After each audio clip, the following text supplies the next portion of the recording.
ในวันที่1กรกฎาคม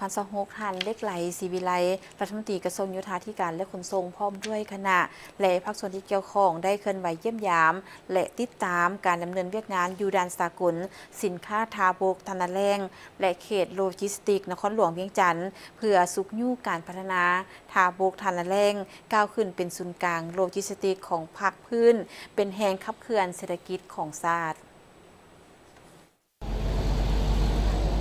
ของปริญญาเอกจันทรสิทธิไซประธานบริษัททาบกธนาแรงจำกัดผู้เดียวและบริษัทเวียงจันทร์โลจิสติกภาคจำกัดพร้อมด้วยคณะผู้บริหารและพนักงาน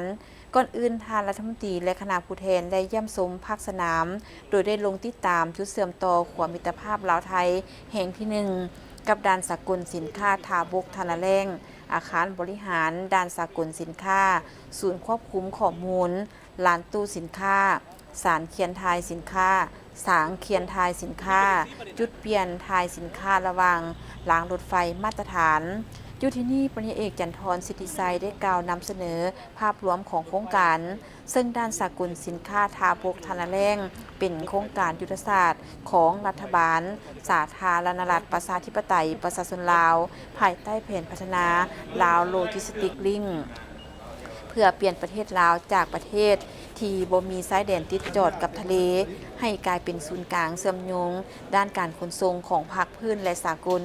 ด้านแห่งนี้เป็นจุดเชื่อมต่อที่สำคัญระหว่างทางรถไฟลาวจีนกับระบบขนส่งของไทยและบรรดาประเทศอาเซียนซึ่งมีบทบาทสำคัญในการยกระดับการค้าการลงทุนและการขนส่งข้ามสายแดนประกอบส่วนเขาในการพัฒนาเศรษฐกิจสังคมของชาติให้เติบใหญ่ขยายตัวอย่างต่อเนื่องและยืนยงจากนั้นทานสาครพิลางามพร้อมในการย้ายบริษัททาบกธนาแรงจำกัดผู้เดียวได้รายงานผลการดำเนินงานโดยได้สรุปความคืบหน้าของโครงการให้บริการเวียกงานแต่ละด้านเซ็นขั้นตอนและวิธีการทางด้านการเสียภาษีอัตราค่าบริการต่างๆการเขียนทายตู้สินค้า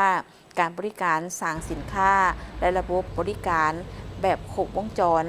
พร้อมกันนั้นได้รายงานถึงบรรดาผลสำเร็จข้อจำกัดและแผนการพัฒนาในต่อหน้าเพื่อเพิ่มขีดความสามารถในการรองรับการขนส่งสินค้าที่เพิ่มขึ้นสร้างรายรับให้ประเทศนับมือนับเพิ่มขึ้น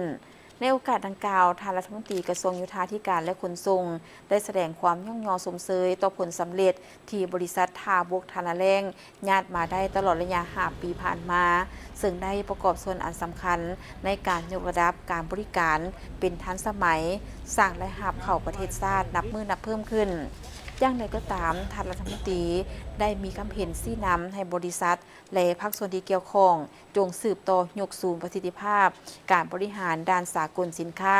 ให้มีความทันสมัยโปร่งใสและว่องไวโดยซุ้มไส้การนำไส้ระบบดิจิตอลเทคโนโลยีทันสมัยและระบบบริการอัตโนมัติเข้ามาช่วยลดพรเวลาและต้นทุนในการขนส่งเฮ็ดให้การเก็บรายรับนับมือนับเพิ่มขึ้นพร้อมทั้งให้การประสานงานที่ใกล้ชิดกันระหว่างภาครัฐและภาคเอกชนบรรดาภาคส่วนประจำด้านเพื่อให้การกวดกาและการบริการมีมาตรฐานเดียวกันอำนวยความสะดวกให้แก่ผู้ประกอบการและผู้ใช้บริการพร้อมนี้ยังได้มอบหมายให้ภาคส่วนที่เกี่ยวข้องสืบต่อค้นคว้าและแก้ไขบางปัญหาที่คงค้างเพื่อเพิ่มปริมาณการนำไส้บริการและสร้างขีดความสามารถในการแข่งขันด้านโลจิสติกของประเทศท่านรัฐมนตรีได้แสดงความเชื่อมั่นว่า